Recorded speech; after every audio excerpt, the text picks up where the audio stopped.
I tell you what's really, really interesting, that like literally the entire world is waiting on the impending release of Star Wars Skeleton Crew. That's coming out. I think that's coming Ooh. out tonight, my time, isn't it? Or is it like early hours tomorrow? Well, fuck, It we should be actually had a coming out slide. within. It's not even on our title thing, and you had a slide. This is why we have I a always producer, have a ladies and slide.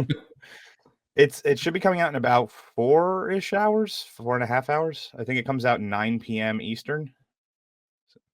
Good. I believe that's the time. Yeah. Yes. I- So I'm excited because I don't know anything about the show, and it means that I get to make fun of it completely without knowing anything. It's a fantastic feeling.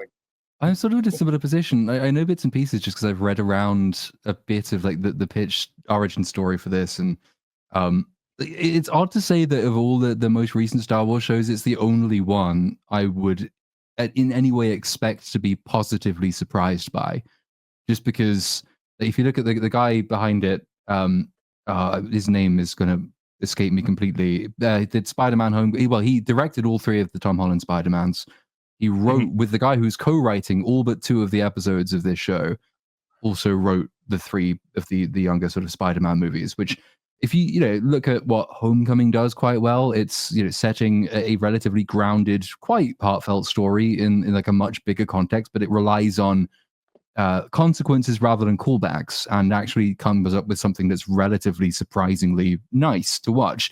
It's not just a bunch of cameo appearances. So if it's in the same style, that might be quite good. But having said all of that, it won't be, will it? Paul Shadow has arrived. Yeah, arrived in style. Hello. Hello. Yeah. Sorry for being late. That's all right. That's normally my job. This is your show. I know, and he's usually the last one to show up. Well, hello, gentlemen. Thank you for inviting me. Yeah, it wasn't bullshit. I did book him, everybody. I did actually book him. It wasn't just bullshit. No, and I didn't know whether you're going to send it to me on that horrible other platform, which I barely Discord. Use. Discord. Oh well, I when I found out that you have it all synced up and it was just going to go from your phone right to your computer anyway, I was like, oh well, I'm not going to bother with Discord then. So. Oh, okay, super.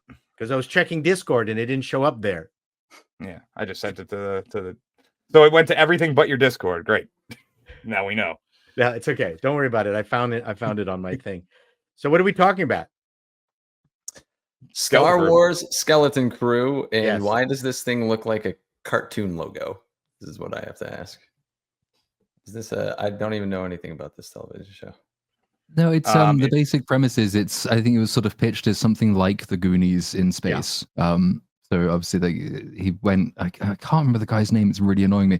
Went to Lucasfilm and said, I want to do like an Amblin style production, but in Star Wars. And obviously Kathleen Kennedy, if she knows anything at all about things that are not making things lame and gay and women and etc., then she should in theory know about Amblin, right? So if this turns out to be crap, then we know that she had nothing to do with the success of the Goonies or E.T.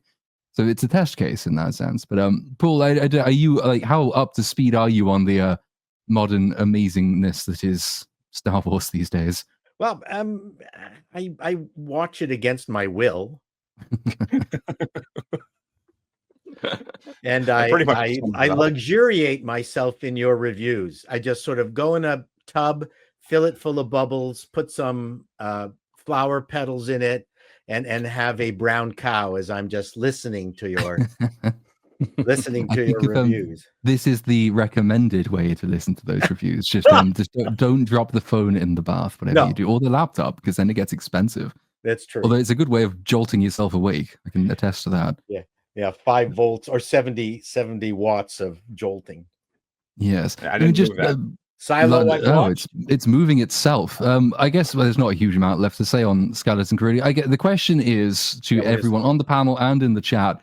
Does anything about the show, is the fact that the show is so unlooked for itself kind of appealing? Could it turn out to be a nice positive surprise because no one expected it to be anything, much like no one expected anything of Andor?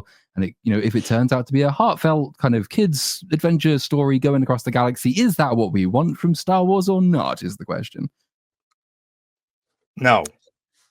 fair enough. No, of course it's not. But what if it's going to be Goonies in space and a kids show? It's just to buy time with as relatively inoffensive Star Wars material as possible to keep the IP going. That's what this sounds like to me. As former network executive, one of the phrases that I've never really liked in our modern discourse is "it's not what we wanted." Yes, because everything that we produced on network was not what anybody wanted because they didn't know. Even if we were riffing off of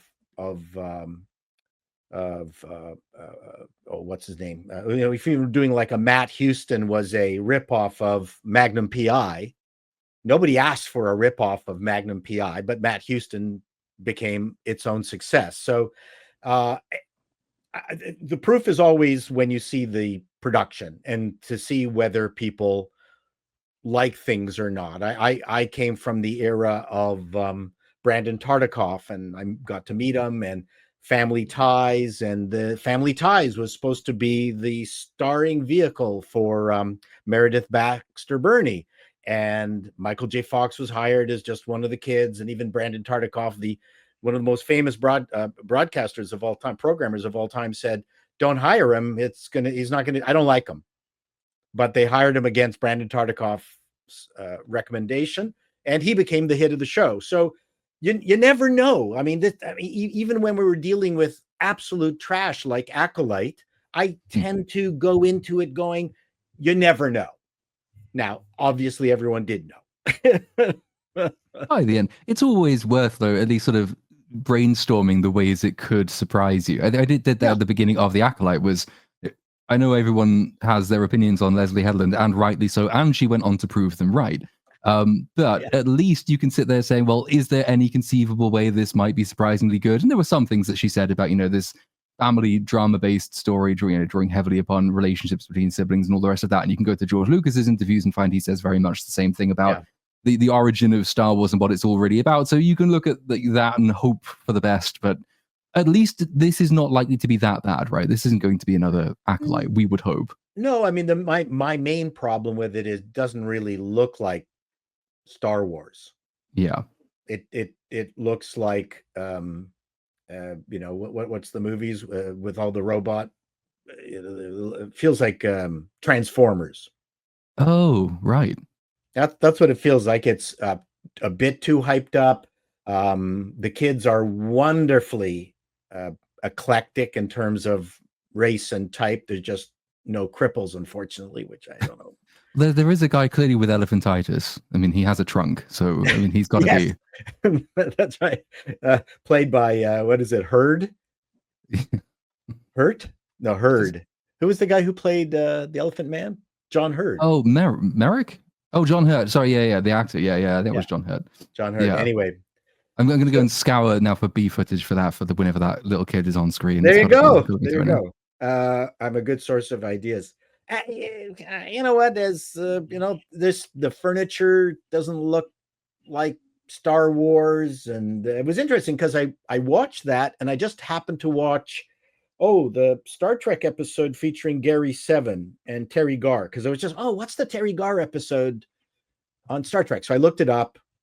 Second season towards the end, and I was really quite amazed at their attention to detail to try to come up with chairs that we never saw of that time, and the other little details that they came up with, so it didn't look of the time. Whereas this Goonies Star Wars thing is just replete with stuff. It was one of the production stills I most remember seeing, actually, after hearing that it was supposed to be this Amblin-style production. I think one of the first production stills I saw was just footage of basically suburban America.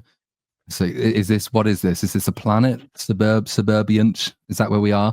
It's sort of not really, it's not so much taking inspiration from its setting as it is just trying to do E.T. in Star Wars. It's what it looked like. I'm hoping it'll prove me wrong, but it probably won't. Yeah, and I'm not getting a sense of who the characters are. I mean, it's the same problem I had with Time Bandit. Like, I'm just not getting who anybody is.